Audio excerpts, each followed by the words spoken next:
Hi friends, today is Thursday, March 18th, and with Reading with Principal Rabb-Patterson as we continue 50 Amazing Americans, Women Who Changed the World by Laurie Calkhoven, illustrated by Patricia Castelao. Today we're going to learn about Rosa Parks and Barbara McClintock. Rosa Parks, civil rights activist, fact file, born February 4th, 1913 in Tuskegee, Alabama. Spouse Raymond Parks, children none. Died October 24th, 2005 in Detroit, Michigan. Rosa McCauley, her mother, and her younger brother moved to her grandparents' farm when she was 2 years old, after her father left the family. There was no public schools for black children in rural Alabama, so Rosa attended a school run by a local church. When she was 11, she went to live with an aunt in Montgomery so that she could continue her schooling. She cleaned classrooms to help her pay her tuition. In 1932, Rosa married Raymond Parks. He was a member of the National Association for the Advancement of Colored People, NAACP. Rosa was one of the first women to join the Montgomery chapter of the organization. In 1950s Alabama, only white people were allowed to sit in the front of the public buses. If the white section was full, black people in the colored section had to stand so that whites could sit. On December 1st, 1955, Rosa was sitting in the bus's colored section when a white man told her to move. Rosa said no and was arrested.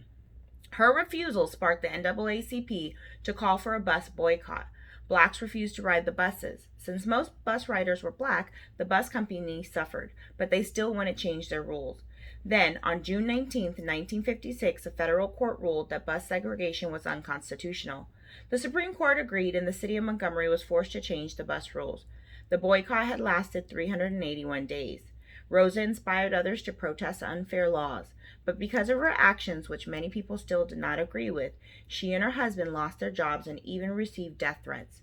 In 1957, they moved to Detroit, Michigan, where Rosa continued to fight for civil rights for the rest of her life. Segregation. The South had many laws, known as Jim Crow laws, that kept white and black people apart. Black people couldn't vote, couldn't hold good jobs, and couldn't eat in the same restaurants as white people. They had separate bathrooms and drinking fountains. Black schools weren't as good as white schools. In 1964, Congress passed the Civil Rights Act, which finally banned segregation, or keeping people separate, as illegal and unjust. A light in the darkness. The nation of Sweden celebrated Rosa Parks, calling her a light in the darkness, and creating the Rosa Parks Peace Prize in her honor. Rosa received awards from all over the world, including the Presidential Medal of Freedom and the Constitutional Gold Medal. In 2013, a statue of Rosa Parks was unveiled in the United States Capitol. And that is Miss Rosa Parks. Barbara McClintock, geneticist. Fact file, born June 16, 1902 in Hartford, Connecticut. Spouse never married, children none. Died September 2, 1992 in Huntington, New York.